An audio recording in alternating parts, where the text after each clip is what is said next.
Donc, merci à tous de nous avoir rejoints ce matin. On n'est pas peu fiers cette année de vous rassembler dans ce lieu quand même très sympathique parce qu'on a vu un peu plus grand cette année. Cette année, c'est la 10e édition de We Do Green IT, président. Déjà 10 ans qu'on essaye de tenir ce rythme et d'organiser ce moment annuel de réflexion autour de notre sujet qui est cher, qui est la responsabilité numérique, qui inclut le numérique responsable. Et donc, j'ai quelques minutes, le temps de vous faire venir pour vous parler de l'Agite pour ceux qui ne connaîtraient pas encore. Je pense qu'il n'y en a pas beaucoup, mais voilà, l'Agite, c'est la première association engagée dans le numérique responsable. Elle est née en 2011, donc on va bientôt fêter nos 15 ans. Dès l'année prochaine, février, ce sera notre petit anniversaire. Depuis peu, comme vous avez pu le voir sur les affiches à l'entrée, alors peut-être ça va un petit peu échapper, mais pour nous c'est un moment fort, c'est que depuis juillet, nous sommes association reconnue d'intérêt général. Et donc ça c'est quand même une belle fierté d'avoir ce statut parce que l'Agite c'est exactement ça, c'est l'intérêt général, c'est la raison d'être de l'Agite. Au départ, en 2011, notre volonté était vraiment de sensibiliser sur ce sujet et de partager les bonnes pratiques. Et puis, d'année en année, l'association a gonflé. On est autour d'une soixantaine de membres aujourd'hui, tous engagés dans une démarche de numérique responsable, représentant l'ensemble de la chaîne des services numériques. Donc, très en amont, on a des bureaux d'études sur les data centers, et puis on remonte la chaîne des data centers, des hébergeurs, des fabricants, des distributeurs, des éditeurs de logiciels, des éditeurs de solutions, des agences web, des consultants numériques responsables, des consultants RSE, des énergéticiens. Donc vraiment, on rassemble toute la chaîne de valeur des services numériques et c'est ce qui nous permet de répondre à notre mission de manière très concrète à travers nos livrables, puisque notre façon de fonctionner, c'est de lancer un sujet et puis de demander aux membres de réfléchir, mener des réflexions, chacun avec son angle, sur le sujet qui est levé et qui aboutit à des livrables. Donc voilà, l'Agite concrètement, c'est des adhérents très engagés. D'ailleurs, quand on leur demande, on a fait une enquête, quand on leur demande pourquoi ils ont rejoint l'Agite, la première réponse est pour participer au bien commun. Donc vraiment, on est fiers de ça parce qu'on est cet outil qui permet de livrer, de délivrer du bien commun à travers nos livrables, nos livres blancs, nos infographies, nos vidéos et puis le baromètre que j'ai la chance de piloter depuis quelques années et qui tous les 2 ans, a vocation de mesurer la maturité des entreprises sur le sujet du numérique responsable. Donc, encore une fois, merci d'être là pour notre 10e édition. Cette année, on a souhaité aborder le sujet au moment du tout IA. On se pose aussi beaucoup de questions. Est-ce que finalement, cette vague de l'IA va écraser aussi toutes les bonnes volontés numériques responsables qui ont pu émerger ces dernières années? On souhaitait aborder cette problématique avec une auteure sur la gestion des risques, la responsabilité, la souveraineté, notre indépendance en termes d'infrastructures numériques. C'est un sujet vraiment important à l'heure des tout GAFAM et je ne vais pas en parler plus parce que notre marraine, Corinne Lepage, qui nous suit depuis des années et qui nous a jamais fait défaut. Elle a toujours été là à nos événements We Do Green IT. Elle est encore là cette année. C'est l'occasion pour moi de la remercier très sincèrement. C'est beaucoup de fierté qu'on a de pouvoir être accompagné de Corinne, avoir son éclairage. Et je crois que c'est un sujet de prédilection qui lui... Voilà, exactement. Merci Fabienne. Et donc, sans plus tarder, je vous demande de l'applaudir. Donc, Corinne Lepage, la marraine de la GIT, ex-ministre de l'Environnement, et qui va introduire notre journée que j'espère très riche, constructive et interactive. Bonjour à toutes et à tous. Excusez-moi pour la très mauvaise qualité de ma voix, mais je fais ce que je peux avec ce que j'ai. Voilà, mais je ne suis pas covidée, ne vous inquiétez pas, ce n'est que du rhume. Voilà, merci Romuald et merci à votre association de m'avoir invité une fois encore pour m'exprimer cette année devant vous. C'est toujours un plaisir et l'intelligence artificielle est vraiment un sujet croissant. C'est un sujet croissant et on n'est qu'au début de l'histoire. Et à titre d'introduction, je me référerai à un document que vous avez peut-être lu les uns ou les autres, qui a quelques mois maintenant, qui est le rapport du World Forum, c'est-à-dire Davos, pour, c'est bon, pour le début de l'année 2025, puisque Davos, c'est toujours au début de l'année. Et il y a un rapport qui est très intéressant, il y en a deux cette année. Il y en a un qui concerne le coût de l'inaction, je passe dessus, et un autre qui concerne les risques planétaires. Les risques planétaires, ils sont évalués en 2025-27 et en 2035. 2025-27, le risque numéro 1, qui n'est pas très éloigné de notre sujet, c'est la désinformation. Risque numéro 1 au niveau planétaire. Avant les guerres, avant les catastrophes climatiques qui viennent en 2 et en 3. Pourquoi ? Parce que la désinformation, c'est, je dirais, le poison violent du système démocratique. Si on n'est pas d'accord sur les faits, le système démocratique ne peut pas fonctionner.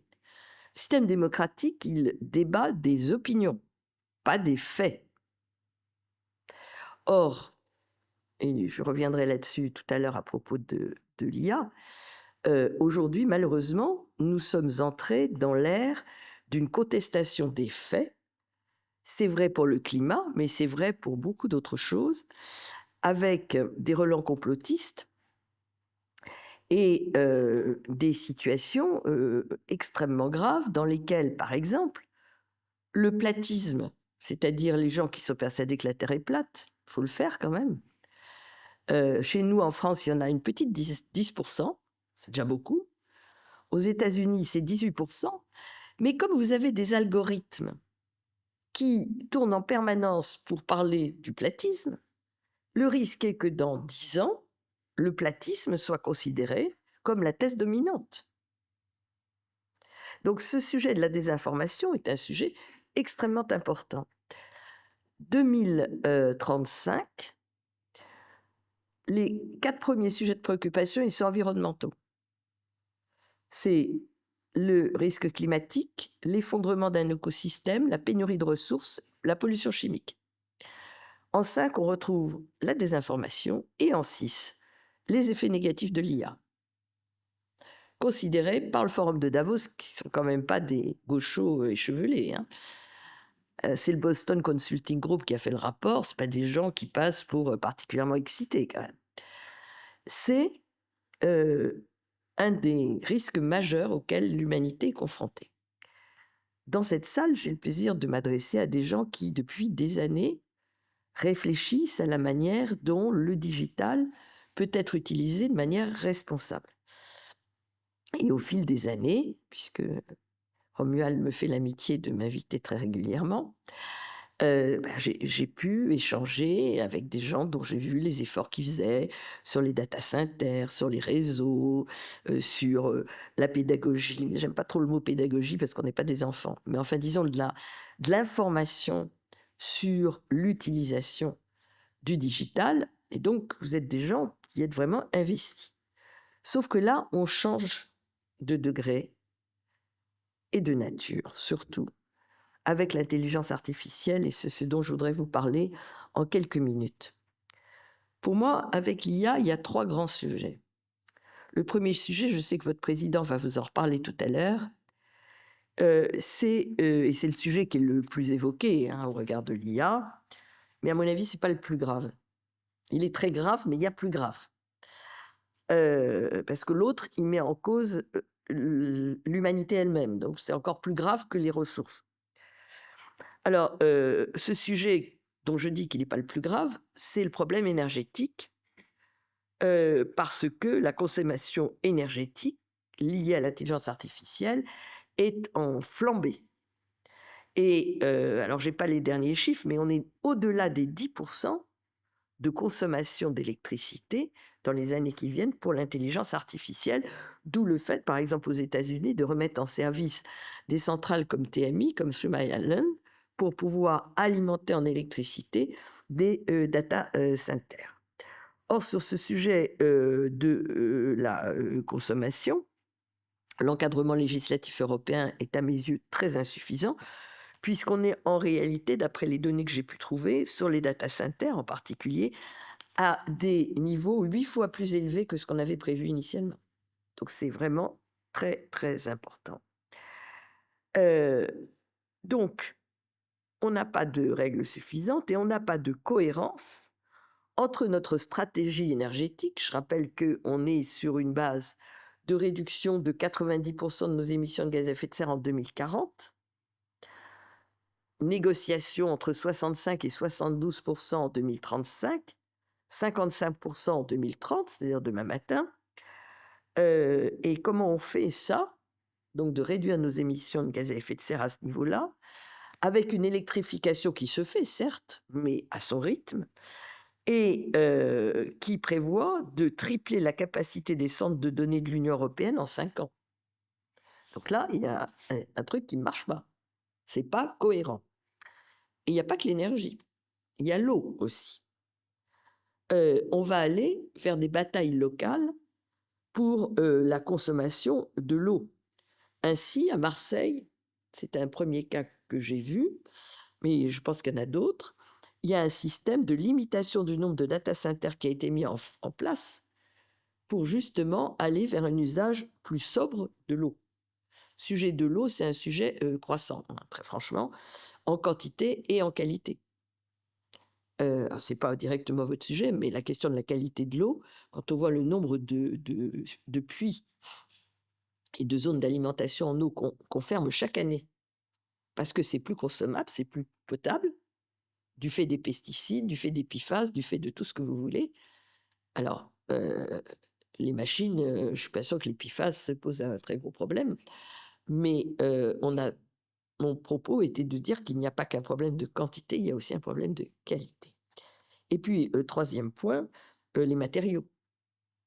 Parce que c'est très gentil de vouloir démultiplier l'intelligence artificielle, mais quid des matériaux nécessaires? Alors, je sais bien qu'on prône l'économie circulaire, la réutilisation des matériaux, etc., etc. Mais enfin, est-ce que ça sera au niveau d'une explosion des utilisations?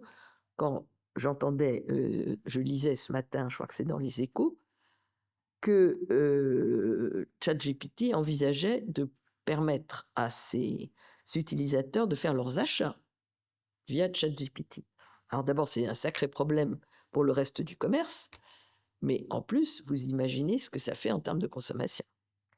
Donc voilà, là, on a un problème majeur, quelque chose de totalement incohérent. Problème majeur, mais il y en a deux autres dont je voudrais vous parler, qui, à mon avis, sont encore beaucoup plus embêtants. Je voudrais vous parler du risque au niveau des individus et du risque au niveau collectif. Le risque au niveau des individus, il est assez clair pour moi. C'est un abêtissement complet. Un abêtissement complet. À partir du moment où vous ne faites plus aucun effort pour réfléchir, où tout le système est fait pour détruire votre esprit critique, on va devenir des imbéciles, au sens latin étymologique du terme, des faibles d'esprit. Des faibles d'esprit, on va perdre le sens du raisonnement, le sens de la critique, et ça nous conduit directement au point que j'évoquerai dans mon point numéro 3. Donc on a vraiment un problème individuel. Je dirais que pour les vieux de ma génération, on s'en sort assez bien, parce que nous, on a été élevés avec le livre, pas avec l'image. Donc on a un sens critique assez développé, tout simplement parce qu'on a fait des explications de texte quand on était petit, et donc on sait regarder un texte et se poser les bonnes questions. Sur la génération en dessous, je dirais celle de mes enfants, les gens qui ont entre 40 et 50 ans, ça va encore à peu près. Bien qu'ils soient déjà dans la civilisation de l'image, or on ne pense pas du tout pareil quand on est dans la civilisation de l'image et quand on est dans la civilisation de l'écrit, c'est-à-dire que c'est l'œil d'abord, C'est la sensation d'abord, avant l'esprit critique. Mais enfin, je dirais qu'il y a encore eu une éducation qui tient debout. Sur les jeunes et très jeunes générations, j'ai beaucoup plus de doutes. Il y a, heureusement, j'allais dire, beaucoup de bagarres qui sont menées aujourd'hui pour faire que les petits ne soient pas addicts des écrans. Mais quand on voit qu'à l'école, les instituteurs et institutrices ou maîtres et maîtresses d'école disent qu'ils sont obligés de changer d'activité toutes les 10 minutes parce que la capacité d'attention des gosses, au bout de 10 minutes, je parle des petits en primaire, il n'y en a plus. Donc il faut changer, faire autre chose pour reconquérir l'attention des enfants. Et ça, c'est dû à quoi?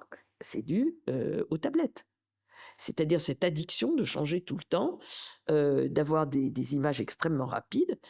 Et il est clair qu'on a pour le moment que l'effet des tablettes et du digital, j'allais dire classique. On n'a encore rien vu avec ChatGPT. Donc on a un problème individuel sur le sens du raisonnement, mais je dirais que tous nos systèmes sont remis en cause. Toute notre organisation professionnelle. Quand ChatGPT vous dit qu'il va faire les activités de conseil, je voyais encore un grand papier dans les Échos ce matin sur ce sujet-là, ben, c'est toutes les professions au col blanc, si je puis dire, qui sont menacées, très clairement. Plus seulement les cols bleus. Comment est-ce qu'on fait de l'éducation quand les enfants vont demander à ChatGPT de répondre aux devoirs et qu'il va être extrêmement difficile pour les enseignants de pouvoir relever ce qui est du gamin et ce qui est de l'intelligence artificielle. Alors, dans le temps, il y avait le même problème avec les parents. Ils disaient, est-ce que c'est bien le gamin ou est-ce que c'est papa-maman qui a fait le problème de maths ou la rédaction? Mais bon, comme un adulte et un enfant, ça écrit pas exactement de la même manière, on pouvait encore à peu près s'y retrouver. Là, ça va devenir très difficile parce que la question, elle va être posée par un enfant, avec ses mots d'enfant, et la réponse, elle sera adaptée. Donc, comment on pense l'enseignement dans un système pareil? Je pourrais comme ça continuer très longtemps. Je citerai un autre sujet qui est essentiel, le sujet des droits d'auteur. Aujourd'hui, la question du droit d'auteur est remise en cause parce que précisément, les écrivains disent mais comment on fait pour n'être pas pillé? Les éditeurs disent comment je peux être sûr que c'est bien la plume de monsieur ou madame Tartampion et pas de ChatGPT qui m'a livré son bouquin. Je veux dire par là, on n'est pas du tout prêt à avoir revu tout notre système d'organisation sociale pour répondre à ce tsunami qui est en train de nous tomber dessus. Donc le risque individuel, je dis individuel, c'est mini-collectif. Quand je parle des professions, il est très grave. Mais il y en a un qui me paraît encore plus enquiquinant, si je puis dire, c'est le risque collectif. Alors, je l'ai dit à Romuald, j'ai été très impressionné par un bouquin, et ce que je vais vous dire est largement tiré de ce livre, qui s'appelle Cyberpunk, qui est une réflexion d'une sociologue sur ce qui se passe aux États-Unis et sur l'alliance entre une pensée libertarienne d'extrême droite et l'utilisation de toutes les technologies de la Silicon Valley. Je dirais que c'est pas tout à fait nouveau. Nous avons connu cela déjà, si je puis dire, avec le scandale Cambridge Analytica, il y a quelques années.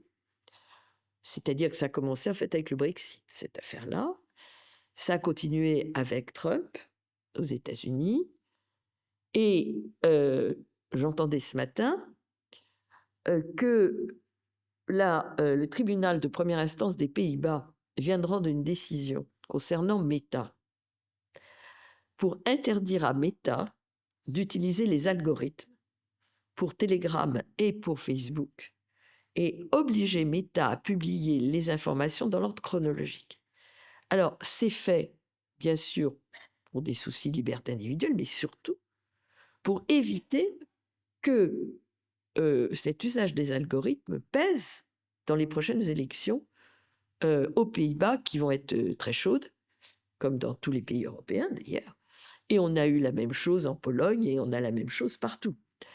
Donc, ce que décrit Madame Mala, puisque c'est elle dont il s'agit, elle dit en fait, on est en face d'une espèce de valse à 3 temps. Le premier temps, c'est celui qu'on a vécu, dont on est en train de sortir pour les États-Unis, dont nous sommes toujours dedans, je pense. C'est l'ère de la politique post-vérité. Politique post-vérité, c'est-à-dire que c'est l'ère des fake news, dont il devient de plus en plus difficile d'établir qu'il s'agit bien de fake news. Et ça a été tout le travail, effectivement, de Cambridge Analytica, qui, à partir des listes électorales qu'ils ont pu dresser, ont pu faire une espèce d'analyse, méta-analyse de la position politique des gens et de s'adresser avec des fake news à ceux dont la position n'était pas déterminée. C'était pas la peine d'aller convaincre des gens convaincus et d'aller convaincre des gens qui, de toute façon, ne le seraient pas. Donc, ils ont visé la catégorie intermédiaire. Et ça a marché, force est de constater. Ça, c'est la première étape. Alors, la seconde, c'est ce qui se passe aux États-Unis actuellement. C'est ce qu'elle appelle la politique post-droit. C'est un poste légal décomplexé qui neutralise les contre-pouvoirs. Nous étions tous habitués à avoir dans les États-Unis un système démocratique de pouvoir et contre-pouvoir, dans lesquels, en particulier, le juge jouait un rôle extrêmement important. Force est de constater que ça ne marche pas terrible. Ça ne marche pas très bien. D'abord, la Cour suprême est trumpiste, ce qui n'arrange rien. Mais de manière plus générale, les décisions, elles tardent à venir, elles font l'objet d'appels. Et donc, ça ne marche pas. Et donc, effectivement, on est dans un système dans lequel le pouvoir exécutif s'empare de l'appareil d'État. Elle écrit « Il faut empêcher les militants de militer, les juges de juger, les journalistes de rapporter les faits. C'est un cocktail explosif de l'alliance entre post-vérité et post-légal. » Et c'est vrai. Et puis le troisième temps, c'est celui de la politique post-État. C'est-à-dire qu'il n'y a plus de distinction. C'est vraiment un risque majeur, hein, ce que je suis en train de décrire. Et vous allez jouer un rôle très important pour éviter ça. C'est celui de la politique post-État, c'est-à-dire qu'il n'y a plus de distinction entre le pouvoir politique et la puissance technologique. On a un État minimal dans son architecture, c'est tout ce qu'a fait Doge, hein. C'est la destruction des agences d'État, c'est la suppression de toute une série de financements, et un renforcement d'un système de contrôle total de la population. On a les deux, ce qui paraît complètement aberrant, parce qu'on analyse, enfin, on n'a pas l'habitude de lier état minimal et contrôle maximal. C'est quand même de ça dont il s'agit. C'est très gentil, merci beaucoup.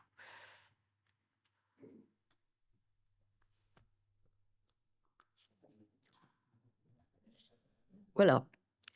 Et donc, on a un système dans lequel le réel est externalisé et l'humanité capturée dans des systèmes clos. Il y a l'humanité qui est scindée en deux, entre ceux qui codent l'avenir et ceux qui vont subir une paupérisation existentielle, non par manque, mais par saturation. À force d'avoir des infos, on est sidéré, on ne comprend plus rien. Et donc, on rentre dans un système d'abêtissement généralisé, d'incapacité de réagir, parce que c'est surtout cela dont il s'agit. Cet Occident cyberpunk, parce que c'est vraiment chez nous que ça se passe, hein, c'est un monde où les ingénieurs ont remplacé les penseurs, où l'Empire se refait une santé à coups d'algorithmes, d'armes hypersoniques et de mines de terres rares. Et c'est ce que veut faire l'Amérique aujourd'hui en se musclant à l'égard de la Chine. C'est une logique de puissance autoréférentielle qui vit de la seule reproduction d'elle-même dans un dépassement perpétuel de la technique performative.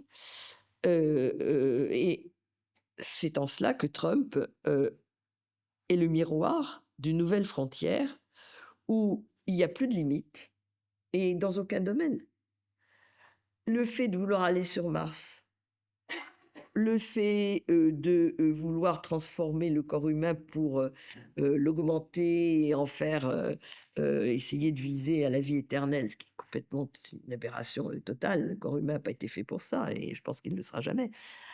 Ça rejoint cette logique d'hyperpuissance et de suppression des frontières auxquelles nous étions habitués, dans lesquelles nous étions confrontés.